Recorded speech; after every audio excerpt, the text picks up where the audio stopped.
Canine Detection Collaborative, a detection dog training trio with Stacy Barnett. Hi. Robin Grubel. Hey there. And Crystal Wing. What's up? With humor and a big dose of theory, our trio talks practical training advice and features interviews with top trainers and scientists. It's Canine Detection Collaborative!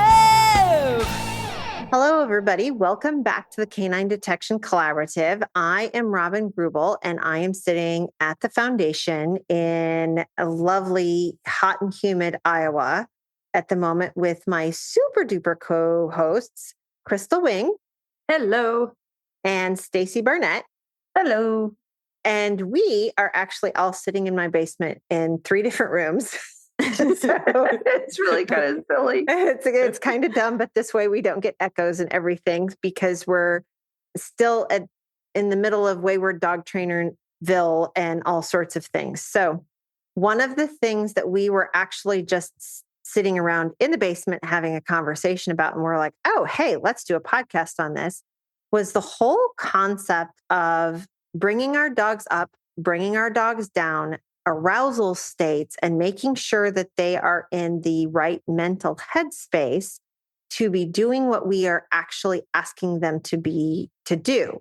And I think of when we start talking about this, one of the first places that I go is Nico and asking for outs. Outs are very expensive for him. And if he gets too high, our play is too high, all of those sorts of things, he really can't let go.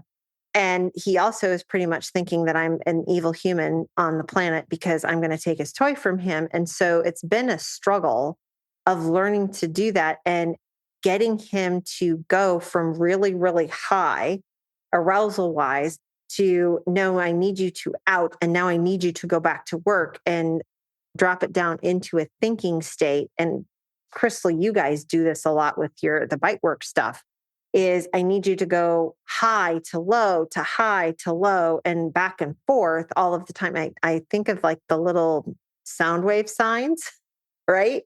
That's what we're doing with arousal level. And we don't realize it a lot. And when we want our dogs to work, they have to be able to have that dopamine spike when we say the search cue or whatever. And then they have to maintain it a steady state. And if you see them dropping off, what are you doing to get them back into the appropriate arousal level to do the job that you want them to do? So we're currently, while we're recording this, having 108-degree heat indexes. It's awful. Yeah, you can chew the air. And so that's a good description. We're doing all of our work early in the morning. And to keep a dog where you need them takes practice. Okay, you're using a word. I need to know what arousal means to you guys. Oh, here we go. Oh my gosh, you and your definitions. Really? Well, I mean, I come want to be on the same page because we haven't actually stated. Need a light episode. My brain can't handle that. Well, you should. Are you low arousal right now? Oh. So I think arousal is, I'll take a shot at it because I'm like, it's kind of one of those things where we talked a little bit about this with Jens, right? When we talked arousal versus drive. And so I can't remember if we defined it in the episode with him, but it's the awareness it's not drive, right? And it kind of gets into, well, everybody knows what a good leader is, but can you tell me what that is? You could tell what's not arousability, what isn't arousal. Okay, so my visual, I don't know, I might be dating myself with this visual, but if you were ever a kid and you had sparklers, did you ever have those sparklers when you were a kid? And they would be like the little wand, and you would like write in the air, and we would like try to write our names in the air with a sparkler, right? So you look at a sparkler, and off the spark, it has like these little like sparks, right, coming off of. That's why they call it a sparkler, right? All these like like fizzy sparks, like it's like electrostatic, right? And the way I visualize arousal is I visualize it as those sparks. And then I visualize more the drive, which is more like, for me, like the motivation, the captured motivation, as kind of like this little ball of energy that looks like a sun, like a little, like you just put it between your two hands. It's just like this little sun that you can kind of contain all of that energy, and all that energy is usable. But when you have a sparkler and you've got all these sparks that are like zinging around, it's just, to me, like that's like the excess that you're just losing off into the atmosphere. So what I like to try to do is I try to eliminate those sparks, right, in the atmosphere, and try to focus more on that kind of that molten ball of sun energy or whatever. So that is my visual. It works for me. I don't know if it works for other people, but it works for me. So now anytime that Yukon comes running to me, I'm going to start singing Here Comes the Sun.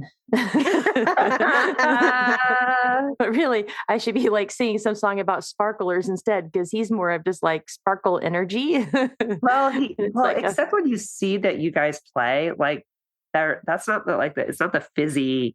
Like I'm kind of picturing like when the arousal is in excess of the drive, right? That's when you see those sparklers, right? That's when you see like the dog is just like the dog is basically like out, like ate a bunch of pixie sticks, is out there with a sugar high. And now the grass is on fire. What? Now the grass is on fire. Yeah. If we go with the sparkler analogy, arousal is like all over the place, fuzzy, whatever. And depending on what you need to have, a drive is more like, okay, let's shoot off a rocket. Right. Yeah. Right. You need those sparklers to kind of coalesce, right? Yes. Have you ever taped a bunch of sparklers together? Don't do it, but have you? No. It makes the loudest bomb. Apparently. Yeah. Okay. You know what? We'll just hit the I believe button on that one for you. Exactly. Do not try this at home. Don't try that at home.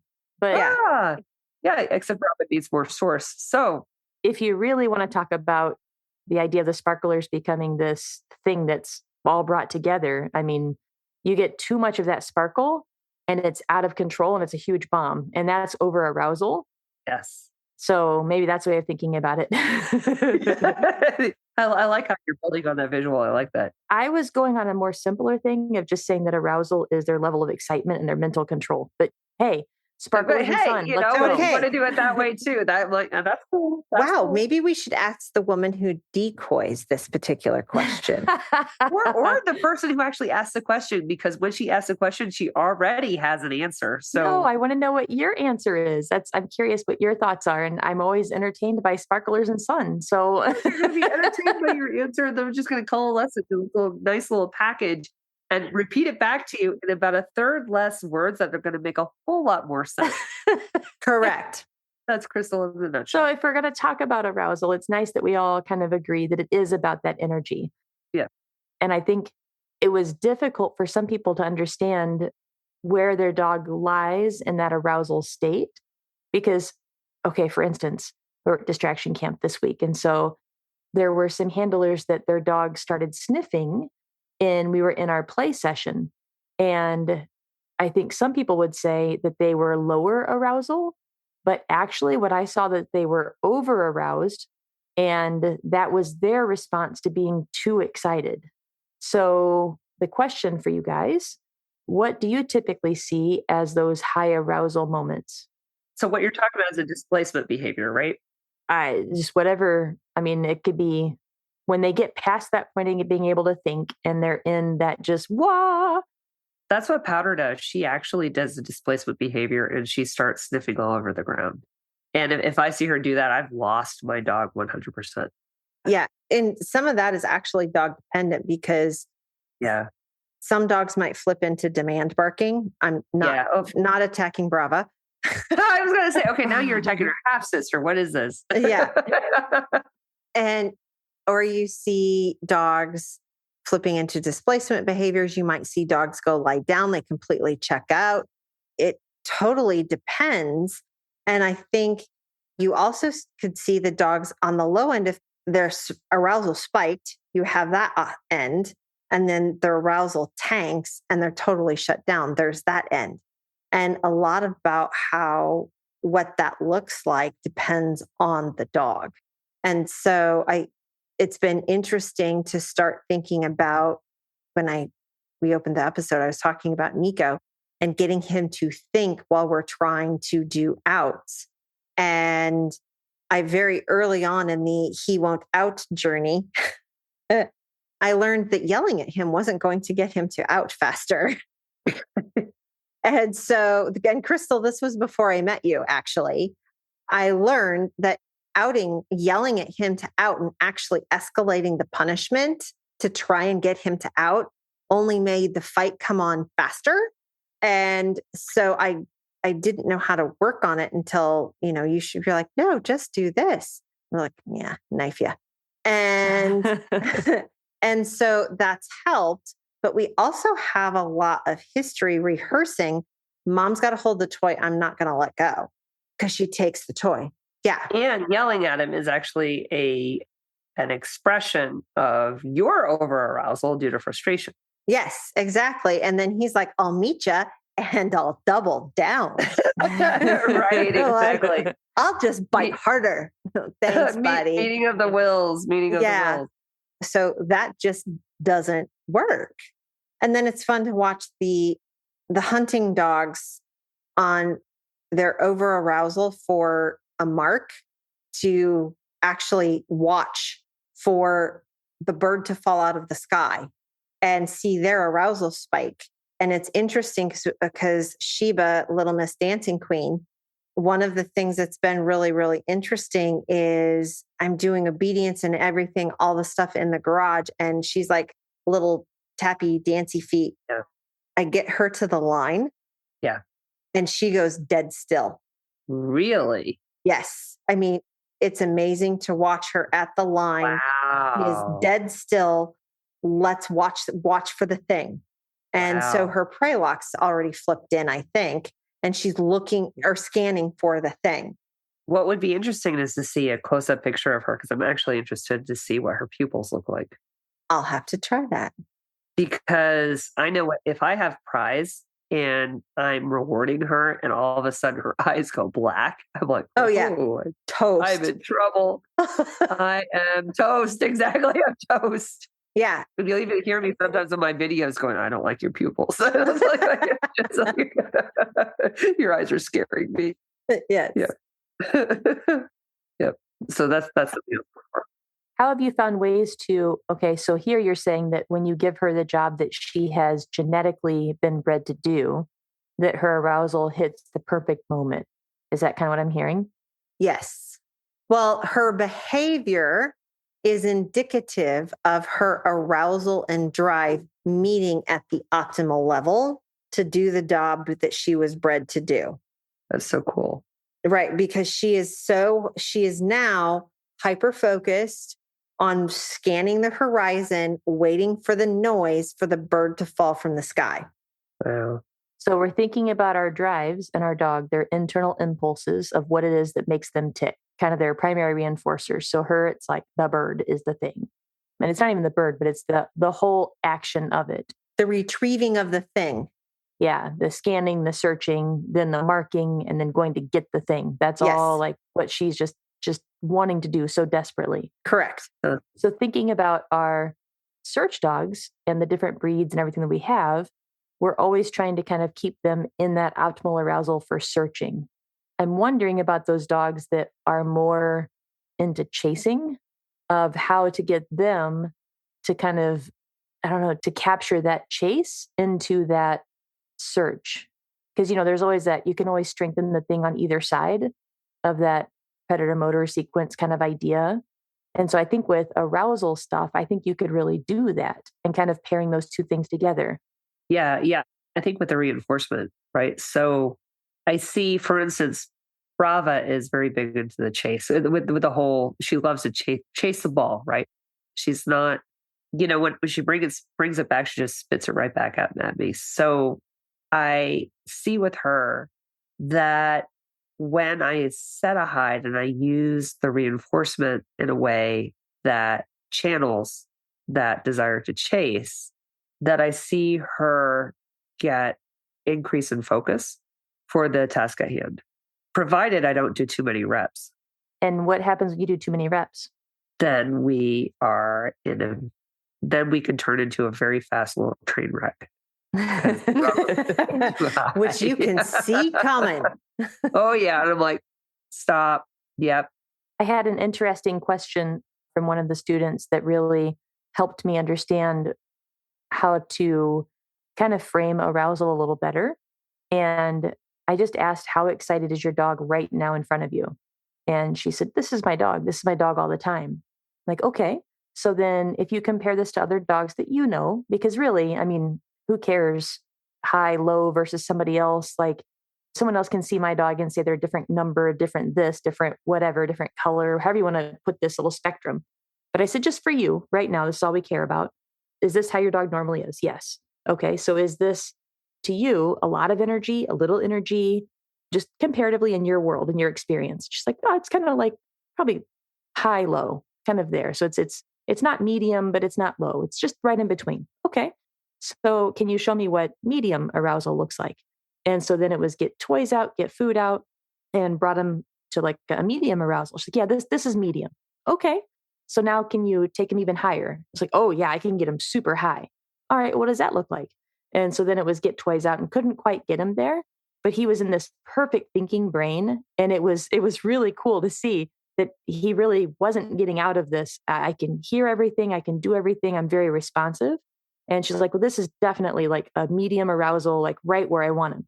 Like, okay, now you understand what arousal means.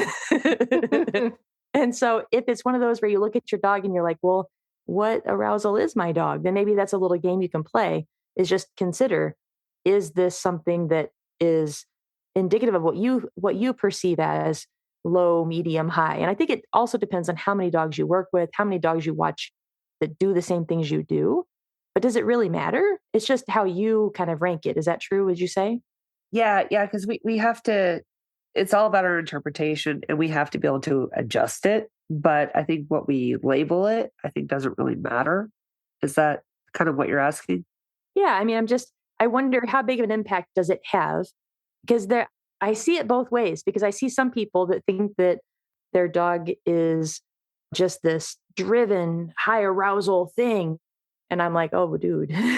Oh, yeah. No, like, no, not really. I haven't really seen some other dogs then, and that's okay. Yeah.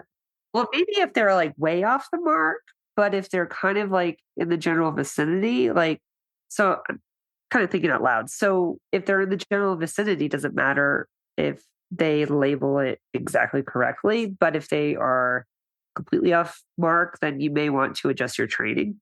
So I guess it would depend on if you have to like totally adjust your training versus it's more just maybe somebody might disagree with you on a minor to a minor degree.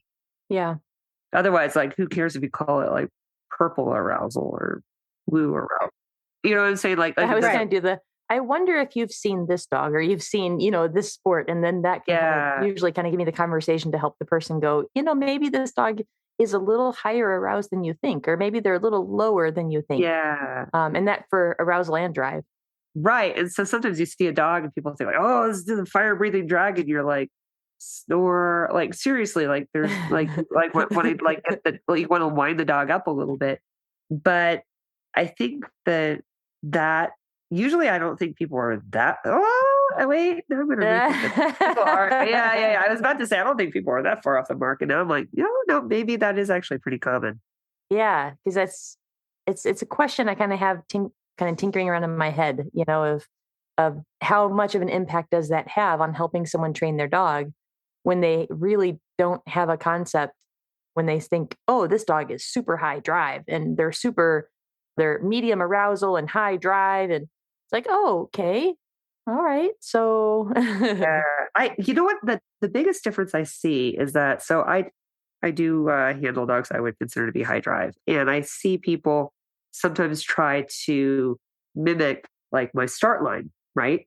Mm-hmm. But my start line is so specific to my dogs because I'm literally trying to let a lot of that arousal just settle, and I'm trying to just release them in a very more quiet state. But I see a lot of people come to the line and I'm like, no, you need to rev your dog up. Like you need more dog there. You don't have a dog. You need to boost that dog up.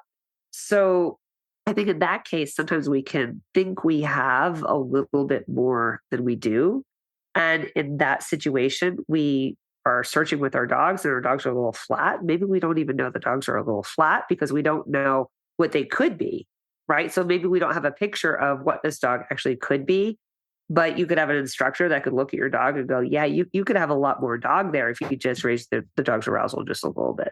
And that's why I asked the question, because if you are kind of a little unknowing or oblivious to kind of where your dog is, that is the hard part. So I think if you can at least start by looking at your dog on a baseline as to what you're familiar with. Yep. This is when my dog is lower. This is when my dog is medium compared to that. And this is when my dog is high. Compared to other dogs. I don't know if it necessarily matters, but you definitely need to know that about your own dog and the observations you have of that dog. So when do they seem like they're more calm and relaxed? When do they seem like they're more kind of focused and engaged? And when do they seem like they're possibly over the top and they can't hear you because the squirrels are all in a rave? Right. What do you think, Robin? And I think that you're talking about your start ritual with your dogs. And what I tend to do is based on my dogs. And I, with this many dogs, have the same start ritual for everybody but Nico, because I can't get my head straight. But how I approach them and how we walk up to the place where we're going to start totally depends on the dog. Am I the cheerleader or am I the calm in the storm? Right. Right. And that's dependent on arousal level for that dog at that moment to make sure that when I say go, I have the dog that is going to sniff and not run like crazy all over the place person. Yeah. So, and I think that that's the type of thing that you find during training. And so it's not necessarily all of the time do I approach it the same way, because I'll tell you their arousal level can go up and down depending on the fact if we're testing, they're like, Mom smells weird. Yeah. What's wrong with her? Oh yeah. At a trial, my dogs are way higher. Yeah. Mine go down. I think mine cycle down. Oh, okay. See, mine are always like, I actually think my dogs really like to trial. I've always got this sense, I think because I enjoy it. And they're searching like these new places. They love searching new places. So it's a new place they've never seen. I'm excited. It's a good excitement. They're excited. So I end up in a naturally higher arousal state. Yourself. Yes. Yeah. But conversely, so this is really funny. Well, during like all the COVID shutdown, I had to do a lot of searching in my house, which, I could do easily with nose recorders, right? So I was trying to do some stuff with Brava.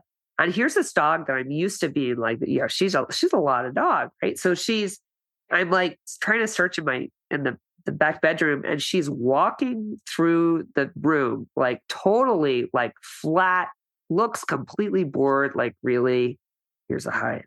This is dumb. And I'm just like, what the heck? So I ended up, because we were in lockdown, I had to try to figure out, how do I make this more interesting for you? Because this is bad. It just like, she was just so flat, but it was so interesting to see a dog that I'm used to, like just trying to like, get her to relax, get her to calm down. All of a sudden she's like, this is really like stupid. Like she just like completely went flat. Interesting. I think they read us a lot and we forget that. Yeah. But it's also we have to understand you have to have mechanisms in place in order to drive up or drive down. It's not a thing that just happens overnight. Yeah. And one of the things that I look at Flash is she's 7 months old. And I spend a lot of time, we don't correct her, but it's a lot of time. No, in order to go do the thing, you have to be calm. Right. In order to go do the thing, you have to be calm. What I like about her though is that she will go up also. So she'll go up, come down. That's a beautiful thing. That really is a nice thing. Yeah. It's really fun. And every time we've been doing bird dog stuff and doing some odor stuff, seeing her go up for bird dog stuff is like the blip. Oh my gosh. That's Nico launching at me to get his toy. Yeah. To see her arousal go up, it's much slower and it's much more at a steady, even keel for detection work, because the detection work at this point is a little bit more thinking on 7.5-month-old puppy brain than watching a bird fall and running out there to go get it, which she's like, dude, I love to do that. And I look at Prize. So with her, out of my dogs, I love the fact that she has a lot of like the ability to go up and down really quickly. So after she finds a hide, I usually, when I'm training, especially, I try to do a toy reward, because for a dog who has a pathological food drive, she actually prefers a couple of her toys over food, especially that, what I call the crystal ball, right? That's her absolute dead on favorite. Although lately I've been trying to transition her to a ball and a rope, and she also likes that, right? So what I've found is that I can toy reward her. What I love about this puppy, she's not a puppy anymore. I always consider her a puppy because she's my puppy. She's my youngest. She'll be 3 in a couple weeks.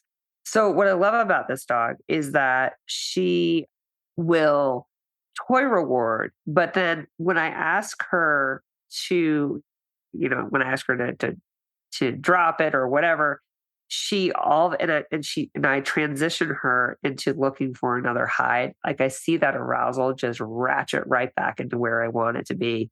And it's just like, and it can happen very quickly. And I love it. It's almost addicting. It's like, whoa, check that out. Right. Where it's like, she can go like nuts over the ball. I could put the ball in my pocket and she could just go, right. It's almost like you're breathing out and then searching again. It is the coolest feeling. You've trained. Yes. Well, yeah, but she has, it is a little bit easier with her than the other dogs, but yeah. I think about my first dog, Quinn, in sports, and I did everything with him in high arousal. Like he was just out of the kennel, go, go, go. It was work. It was just focused. It was do the thing. And I think, wow, it can be done. I don't want to do that again.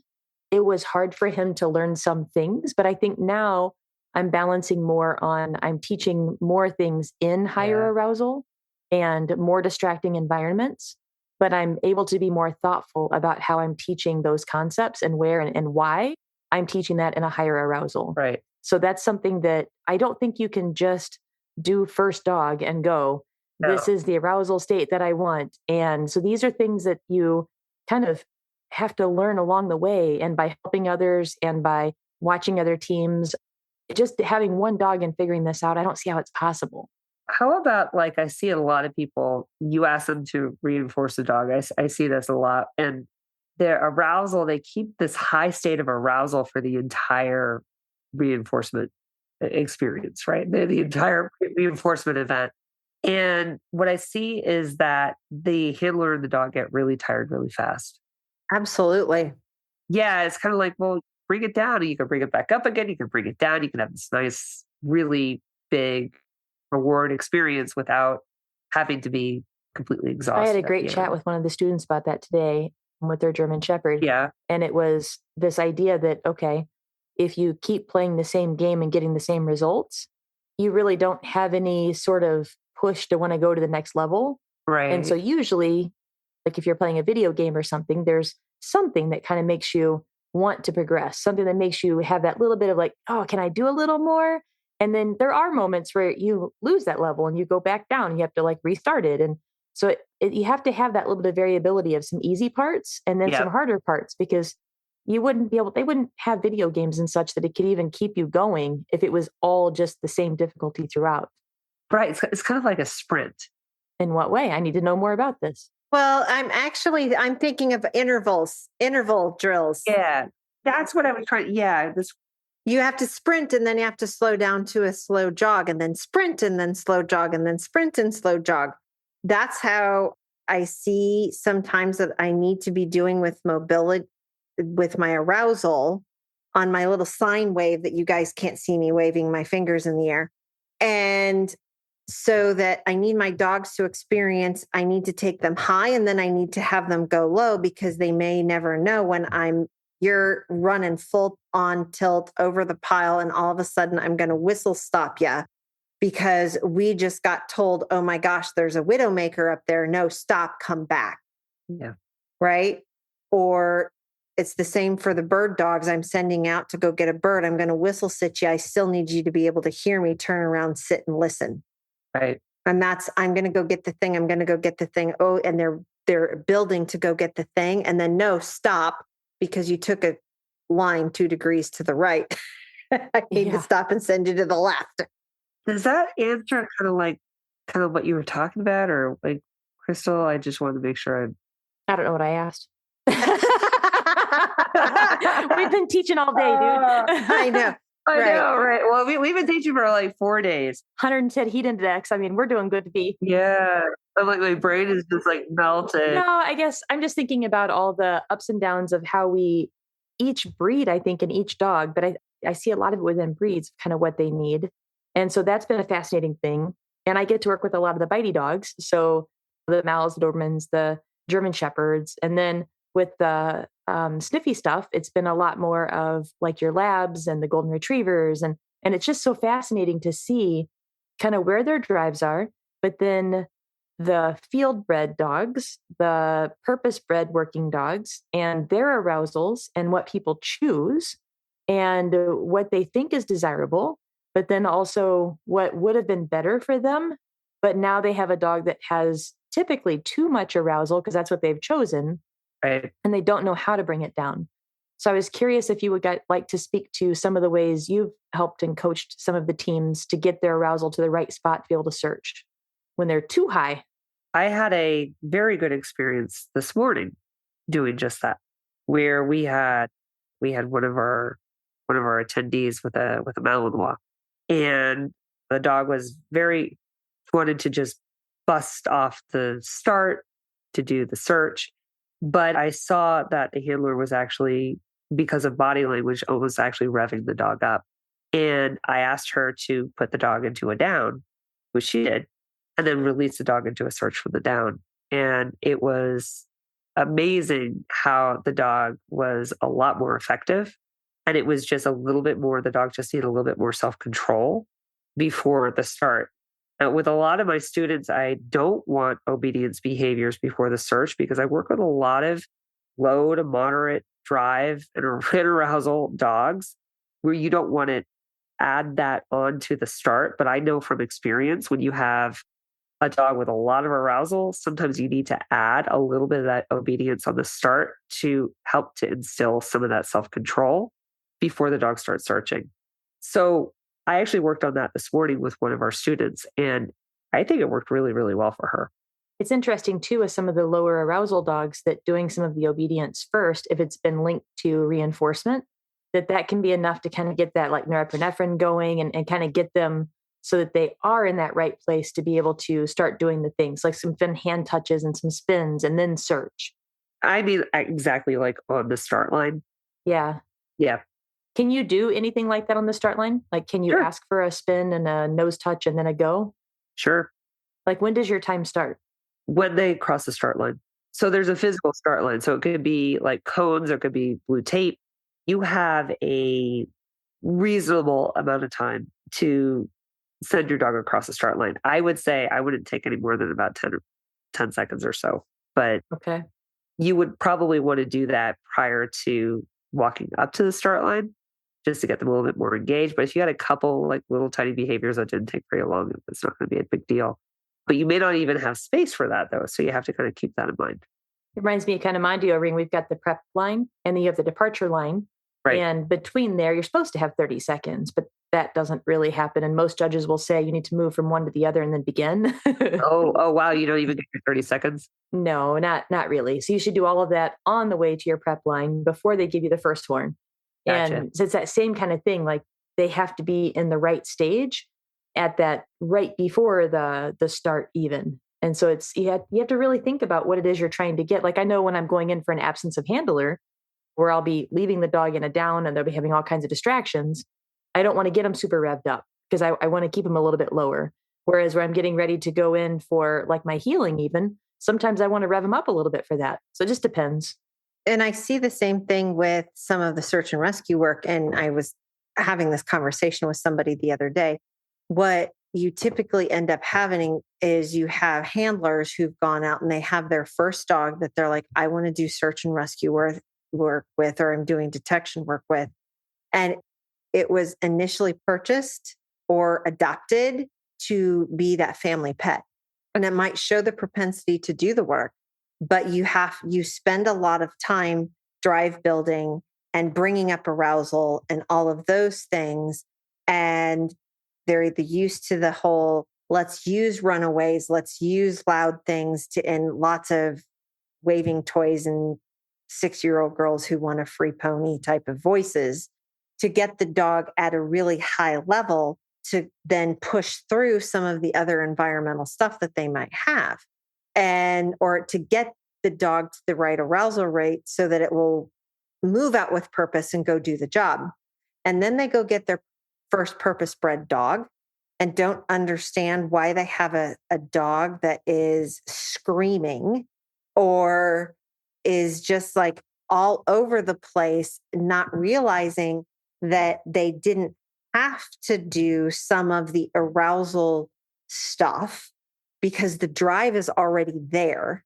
And what they really need to do is find that optimal arousal level and work on bringing the dog up and bringing the dog down so that they can find that level where the dog, when you tell it to search, leaves the blocks with the nose engaged.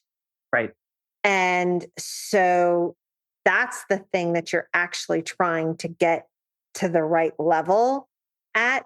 And it's all a learning curve and it's different for each dog. And the handlers, you learn a lot when you do a lot of dogs.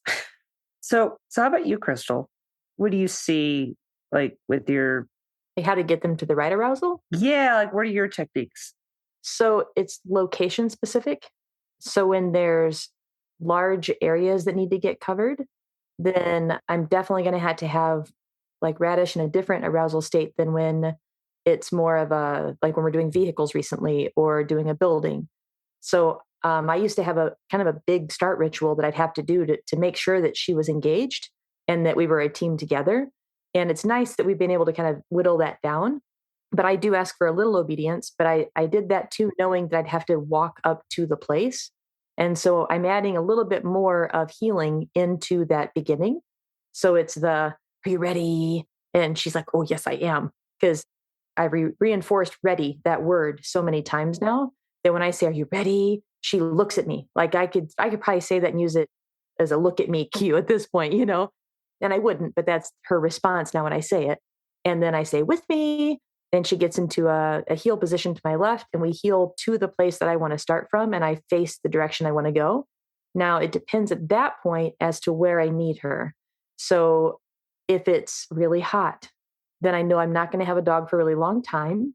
I'm going to have to be really efficient in my search. So I have to think about those things too.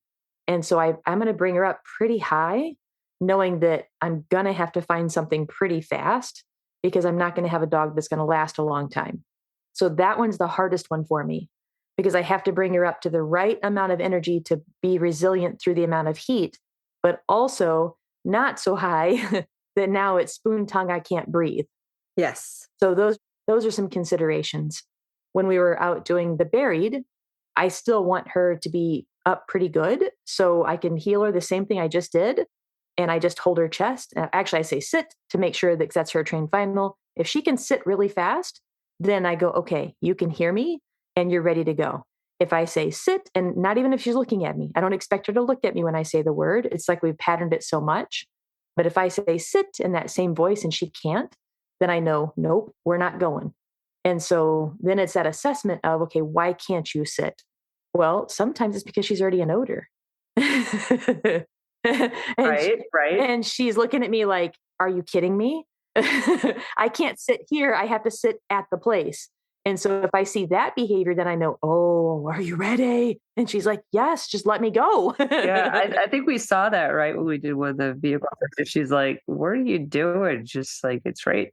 But if I say the sit and then I see her start kind of like searching, looking around, and she's not focused forward where I want to go, then I may take her and go play with her and go get her kind of yayas out and kind of get that arousal up to match where I want her drive to kind of start to kind of be. And I can hear people out there going, oh my gosh, why would you have to do that? What happens when you're on a deployment?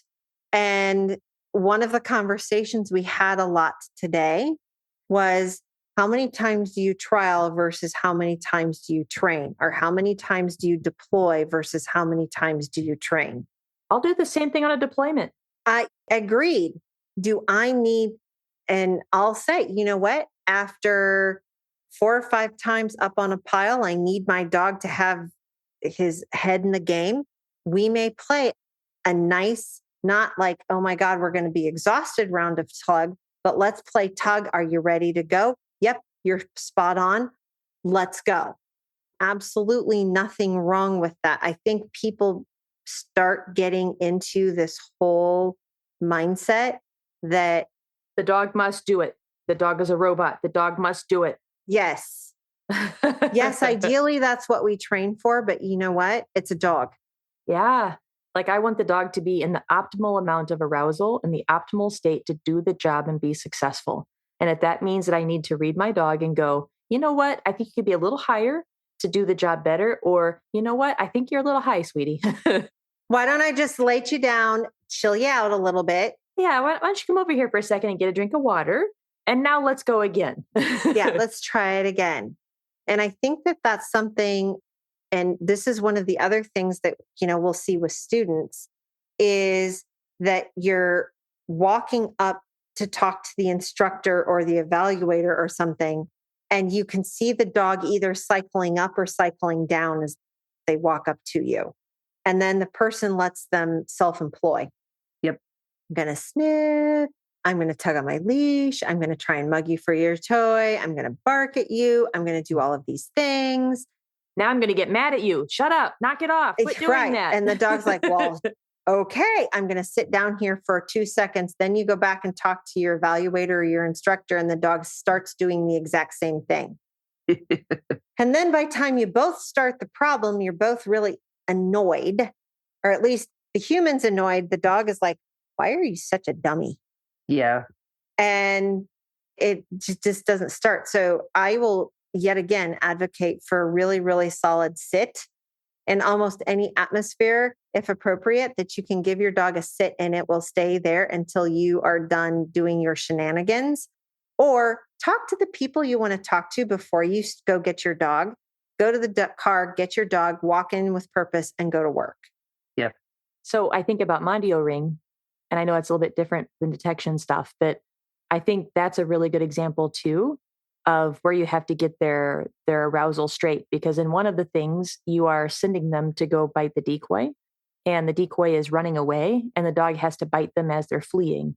If the assistant judge throws up a card and it's red, it means that you have to stop them as close as you possibly can to the decoy without biting them. So they're in a full sprint chasing, and they have to be able to hear you enough to not do that thing. So typically you want to try to whistle them or call them right at the moment that their mouth opens up. Whoa. And that's when you want to say, don't bite. So they can run into the decoy, but their mouth can't run into the decoy. Oh my gosh. And then in the other one, so you'll have both of those, and they never know which one's first or second. You pull a little stick or a little card, and then you give it to the judge. And then that's what determines. So it's not like every dog does the first one as a call off and the second. No, you don't know. And so you wait to see that card. And if you get the green card, then you just shut up and you let the dog bite. So if you can train to that kind of level, well, you get both. Yeah. Oh, wow.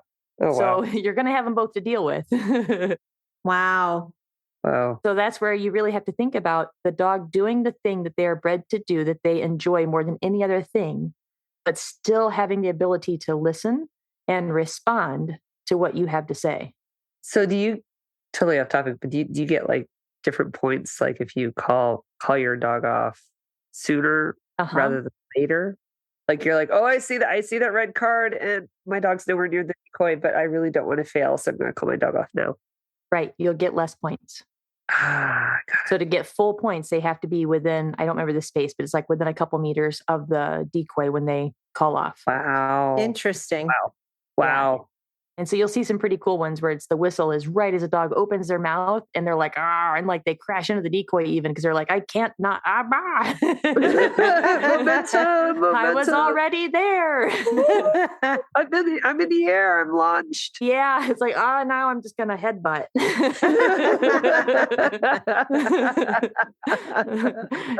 Don't bite the decoy. And that's one of those interesting things about, you're thinking about your dog running after a squirrel or a duck dog running after a duck, and you need to get them stopped. And they're like in the air, launching towards the squirrel, mouth open, and go, oh, sorry, squirrel. It's your lucky day. Mom blew the whistle. Yeah, exactly. I'm sitting here and my mind just blew, right? It just is like, what the heck? But you have to have the perfect amount of arousal because if they are too high, they're not going to hear your whistle. Yeah, they can't hear it. No. Yeah. And they're not going to want to hear it. So it's like, meh. Right. And so the whole concept of working with arousal and playing with that and getting your puppies to go up and down and your older dogs to go up and down, and the real whole concept of if they are in really high arousal, can they actually hear you? And think about what it is that your dog enjoys doing and see if you can use some of that to help with their arousal. So we have a couple of the males that just really love to bite, but they're excellent searchers, but they're just a little too high to get started. Just let them bite something. Just hold something. Yep. Nom, nom, nom, nom, nom. And it's imagine how much stress comes out in just those crunchies on their ball, out the toy. Now we're good. My kids at school that are so hyper and they're just like bouncing in their seats and like, they're like vibrating. I'm like, hey, can you run this to the office for me? I may not even have a task, but I just know they need to get up and move. Yeah. And that's enough that when they get back to my class, they're good to go again. But they needed to move. They needed that thing. And so it's important to look and see, don't just go, what do I not want my dog to do? But what can I do to provide that necessary output for them to get them into that state that they can do the thing? Yeah. And so I try not to take things away, but I try to think about how I can do it in a modified way. Okay, ladies. Oh, I thought Stacey was going to say something. We both. Yeah, I was, but it sounded like you guys were going to wrap up. So, well, do you have it? No, go ahead. Oh no, I was just saying it's just interesting as I've seen people get like, I tell people like, let your dog, play with your dog a little bit. They've got like, especially dogs that like to bite stuff. Play with your dog before you set up. And they look at me like, "Are you crazy?" I'm like, no, just let your dog like just bite the toy. And they do that, and then all of a sudden the dog searches. They look at me like, "How the heck?" Well, and I've had a couple of people. It helps to focus those dogs. I have a whole lot of people who look at me because there's this whole misconception. My dog can't have their reward toy unless it's associated with odor. And the answer is incorrect. Yeah. Right? Because the toy is actually, unless of course some of the professional level detection dogs through their basic training have been literally possession of the toy as reinforcement enough. Yep. That's all the dog needs. Now they like the play that's associated with it, but because they're trained to withstand a certain amount of inadequacy by their handler. So, but those of us who are doing owner, handler, trainer, competitor, deployment type of stuff, the dog is typically, the toy is actually the vehicle for engagement with you. And so if you're giving them the opportunity to play with their toy through obedience, through all of these other things, and it can bring them up and it can bring them down and all sorts of things, use that to your advantage, especially when you get in situations. For example, Flash running across a pile right now. Okay, she's 7 months. We don't run across a lot of piles, but we do it with a toy because the toy and the active fetching is what she finds reinforcing. And I need her arousal level high to bolster a little bit of the confidence stuff that's coming up because she's 7 months old and doing pile work, right? Right. So I can use that. But no, I mean, Use all the tools in your toolbox, people. You know what's also really effective? What? Cuddles. Cuddles are good. Yeah. Cuddle drive. Man. The cuddle drive is Cuddle so drive. perfect. It is because it releases all that dopamine for you and your dog. Yeah. And especially the dog that's a little bit lower. That can be an excellent thing for them. You start giving little cuddles and you start seeing a little tail wiggle. And they're like, oh, that's nice. And then you're like, now go search. You're like, okay. And I use cuddles to bring Nico down. Right. And connect. No, I need you to bring down. I'm not going to try and take your toy. I'm actually going to let you have your toy and play Chompy Chomp on Carl. Carl's the name of the toy, by the way. And so that he can get his brain back because he's having happy bitey endorphins. It's been working really well too. It has. Cool. Absolutely. So last thoughts, ladies. What do we have coming up that we want to share? I have a webinar coming up. Yes. On the 17th through Fenzi. No. I am doing. Now all three of us have been Fenzinated. We have been Fenzinated. It's hi, Denise. I hope you realize we just made a verb out of your last name. Fenzified. Oh, there you go. I like that one. So mine is actually on swinging the odor pendulum, red to pink, balancing the odor availability pendulum. So I'm sure that registrations will go live here soon if they are not live already. So that's Thursday, August 17th, but I'm pretty sure they're recorded. So even if you can't make it, you can watch it later. Yes, you will be able to. And I have 3 classes coming up. Actually, I have a webinar, but it's on September 7th on distractions in containers. Hey, we're here at all about distractions, which are actually kind of diverse. Anyway, I won't even go there. But no, I have 3 classes that are open for registration only until August 15th. And so you better register. Exactly. I have my introduction to nose work that gets you started on the right foot. Even if you start a little bit late, you've got 24/7 access. You retain access to materials for a year. And you can actually, for $65 for 6 weeks, it's a really, really good deal. But work really hard on foundations, getting the, timing, understanding criteria, understanding, how to really build those behaviors, those foundational behaviors to start your dog searching. Vehicles and exteriors, we get into a lot of scent theory and really helping to teach your dog how to work through those environments. And then we also have setups for green dogs, which basically just gives you ideas and different types of setups to give more variety into your searching. So those are available through signups through August 15th. Class start August. Which is actually the day that this episode is going to air. So you guys better get off your cheese. Yeah, make sure you go register like right now. The link is in the show notes. Yes. And I'm back to school, teaching high school. So nothing from me. Oh, yeah. Yeah. Oh, sad thought. That's a sad pandas. So, okay, everybody, thank you so much for joining us. And please check out all of the links in the show notes for what you need to go register for. And go train. Canine Detection Collaborative! We appreciate the time you spend with us. If you liked this episode, not only should you follow us so you don't miss the next one, but please also rate and review us in your favorite podcast app.